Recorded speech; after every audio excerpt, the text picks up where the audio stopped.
ও সোনা বাবু, ওলে হুলো বাবু। কি বাবু? হাই, এখন বাজে সকাল 11টা। তো আজকে উঠতে অনেকটা লেট হয়ে গেছে, মানে 10টা বেজে গেছিলো। তো মানে পরীক্ষা শেষ হয়েছে আমার 15 দিন হয়ে গেছে, ঠিক আছে? এখনও পর্যন্ত আমি বই ছুঁইনি। তো আজকে পড়তে বসতেই হবে, কোনো উপায় নেই। তো ঠিক করেছি যে ফার্স্টে ব্রেকফাস্ট করে নেব। ব্রেকফাস্ট রেডি করতে হবে এখনও, ভাবো। তো ব্রেকফাস্ট করে নেব, দেন চান খাওয়া করে, মানে চান টান করে লাঞ্চটা পরে করব। চান টান করে একেবারে পড়তে বসবো। 12টা 12:30 বেজে যাবে। তো চলো দেখে নেওয়া যায়। তো ব্রেকফাস্টে ছিল হচ্ছে ডিম সেদ্ধ, মানে ডিম সেদ্ধ আমিই করেছি। তো খেয়ে দিয়ে একটুখানি সিঁড়িতে যেতে না যেতেই দেখি যে ভদ্রলোক হাজির। তো এনাকে এবার খেতে দিতে হবে, না হলে কিন্তু আমার অবস্থা পুরো খারাপ করে দেবে। মানে সকাল সকাল এসে একদম সিঁড়িতে অপেক্ষা করে যে মা কখন খেতে দেবে। তো আমি আগে থেকে বসে থাকি। তো এই যে ওলে বাচ্চা, ওলে বাচ্চা, আয়, ওলে বাবা, ওলে বাবালে, ওলে বাবালে, ওলে বাবালে, ওলে বাবালে, ওলে বাবালে, ওলে বাবালে, ওলে বাবালে, ওলে বাবালে, ওলে বাবালে, ওলে বাবালে, ওলে বাবালে, ও সোনা বাবু, ওলে হুলো বাবু। তো এই যে হুলোর জন্য ভাত রেডি করে যাচ্ছি। হুলোকে এবার দিতে হবে, নাহলে আমার অবস্থা খারাপ করে দেবে। মানে ঘ্যান ঘ্যান ঘ্যান ঘ্যান করতেই থাকে সকাল থেকে উঠেই। তো ভাত দিয়ে এবার অন্যান্য কাজগুলো করব। তো যথারীতি বৃষ্টি নেমে গেছে, মানে ভেবেছিলাম পড়তে বসবো। তো এবারে ভাবছিলাম যে একটুখানি চা খেয়ে নিই, মানে বৃষ্টি হচ্ছে আর চা খাবো না সেটা তো হতে পারে না। তো একটু চা করে নিলাম। তো চা খেয়ে এই পেপারটা নিয়ে বসেছিলাম। এবার ব্যাপারটা হচ্ছে যে এখন যা চলছে পরিস্থিতি, মানে সেটা আপনি সবাই জানি, তাই না? যে একটা নামী মেডিকেল কলেজে, একটা শিক্ষা প্রতিষ্ঠানে, সেখানে কি ঘটনা ঘটেছে, একটা মেয়ের উপর কি পরিমাণ অত্যাচার হয়েছে সেটা আমরা সবাই জানি। এটা নতুন করে বলার কিছু আর নেই।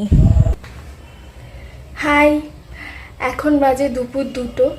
তো আমার অ্যাকচুয়ালি পড়তে বসার কথা ছিল 12:30টার সময়। তো পড়তে বসতে বসতে কিন্তু 2:30 বেজে যাবে। তো আর কি আর করবো, খুব খিদে পেয়েছে। তো লাঞ্চ করে নিই, তারপর চলো পড়তে বসে যাবে।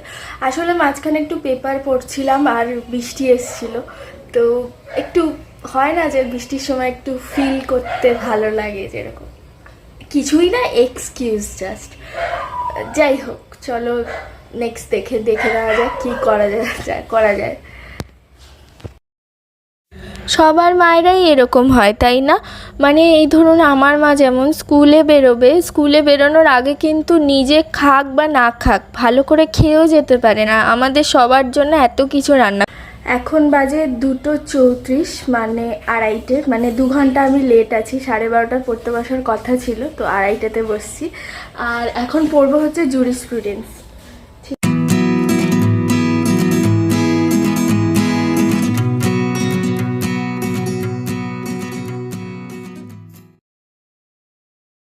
এখন বাজে 4টে, ঠিক আছে? তো আমি না বেশিক্ষণ একদম পড়তে পারি না। আর বাইরের ওয়েদারটাও ভীষণ সুন্দর, মানে বৃষ্টি হবে এরকম টাইপের। তো এখন আমি একটু ছাদে যাব। তো চলো ছাদে যাওয়া যাক। তো ছাদে যেতে গিয়ে যেই সিঁড়িতে নেমেছি, এই ভদ্রলোক আবার আমার দিকে তাকিয়ে। তো মানে সারা দিন আমাকে কিন্তু ও ফলো করে।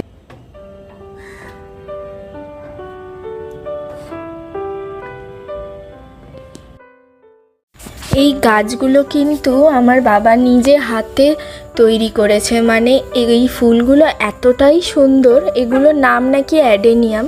তো আমি ঠিক শিওর না, আপনারা কমেন্টে জানাবেন যে এগুলো অ্যাডেনিয়াম কি না, মানে আমি ভুলে যাই আর কি নাম। তো আমার বাবার একটা শখ হচ্ছে বিভিন্ন ধরনের ফুল গাছ কিন্তু উনি লাগান। তো এই তার মধ্যে হচ্ছে এই অ্যাডেনিয়াম হচ্ছে এক ধরনের গাছ, যেটা উনি একদম উপরে ছাদে আমাদের লাগিয়েছেন। তো প্রচুর ফুলে এখন ভর্তি হয়ে গেছে এই সময়টা, মানে বর্ষাকালে আই থিঙ্ক এরকম প্রচুর ফুল হয় এই গাছটাতে। তো আমারও খুব ভালো লাগে ছাদে গিয়ে যখন বসি, খুব ভালো লাগে যে বাবার হাতের তৈরি গাছে এত ফুল। আর ভীষণ ভালো লাগে সত্যি বলতে, আমার মতো যাদের বাবা মারা বা যারা নিজেরা এরকম গাছপালা লাগায় তারা বুঝতে পারবে যে কতটা সুন্দর। আর ছাদে বসে না একটা দৃশ্য আমি দূরে দেখতে পাচ্ছিলাম, তো সেটা আমি একটু বাদে আপনাদের দেখাচ্ছি। তো সেটা আমি দেখাচ্ছি একটু বাদে। তো এই যে ফুলগুলো ভীষণ সুন্দর, আর মানে খুবই ভালো লাগে। যে হয় না যে বিকেলবেলা একটুখানি ঘরের মধ্যে থেকে থেকে একা লেগে যায়, তো ওই যে দৃশ্যটার কথা বলছিলাম, যে আমাদের ছাদের থেকে একটু দূরেই একটা বাড়ি আছে, একটা দিদিদের বাড়ি। তো তারা প্রচুর বিড়াল পোষে আমাদের মতোই। তো এই যে তারা ছাদে খেলা করছে, আর এত সুন্দর বাচ্চাগুলো, মানে আমি যখন ওদেরকে দূর থেকে ডাকছিলাম, মানে বিভিন্নভাবে আমি ওদের দৃষ্টি আকর্ষণ করার চেষ্টা করছিলাম, তো ওরা কিন্তু আমার দিকে তাকাচ্ছিল। তো একটু পরে সেটা আপনারা দেখতে পাবেন যে ওরা কিন্তু আমার দিকে এই যে তাকাচ্ছে, আমার দিকে কিন্তু তখন তাকাচ্ছিল, মানে বারবার রীতিমতো আমি ওদের উত্ত্যক্ত করছিলাম। নিজেরা খেলা করছে, ইভেন আমি দেখছিলাম যে ওরা গাছেও উঠছিল। ওই যে ছোট কারিপাতা গাছটা, তো ওরা ওখানেও উঠছিল। মানে ভাবা যায় যে মানে হ্যাঁ, আমরা হয়তো অনেকে দেখেছি যে বিড়াল অ্যাকচুয়ালি গাছে ওঠে, বাট এটা মানে আমি ফার্স্ট টাইম দেখলাম যেরকম কারিপাতা গাছে ওঠে।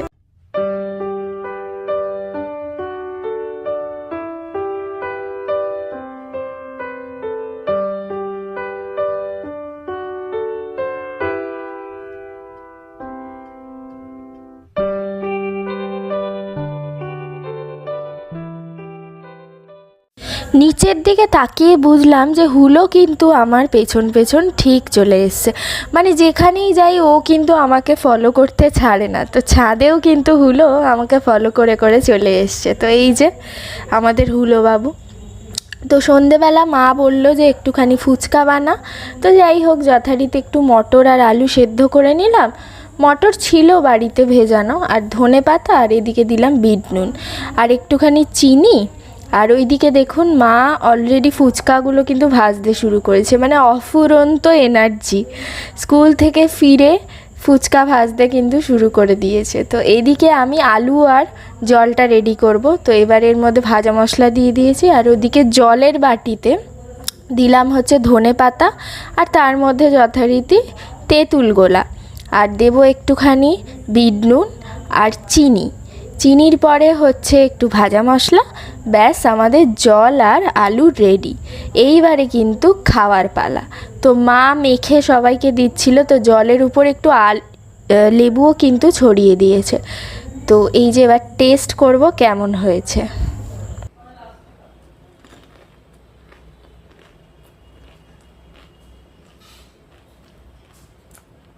ফুচকাটা কিন্তু সত্যিই দারুণ হয়েছিল, কিন্তু সন্ধেবেলা ফুচকা খেলেও চা না হলে তো চলে না। তো সন্ধে চাটাও কিন্তু আমার দায়িত্বেই, তো আমিই বানিয়েছিলাম অ্যাকচুয়ালি চাটা। তো চাটাও ছিল বেশ ভালো, মানে আমিই বানিয়েছি, যদিও নিজের ঢাক নিজে পেটাচ্ছি। আসলে চা খেতে যে কি ভালো লাগে না আমি বলে বোঝাতে পারবো না। জাস্ট দিনে যদি কেউ আমাকে 3 থেকে 4 বার চা দেয় আমি সেটাও খেয়ে নেব। অ্যাকচুয়ালি আমি খাই 3 থেকে 4 বার। তো রাতের দেখো এই ছিল হচ্ছে ডিনার। তো ডিমের ঝোল আর পটল ভাজা, বেগুন ভাজা সব মাই করেছে বাড়ি ফিরে। তো মাকে তার জন্য অসংখ্য ধন্যবাদ। অ্যান্ড সবাই ভালো থেকো। আজকের মতো টাটা, বাই বাই।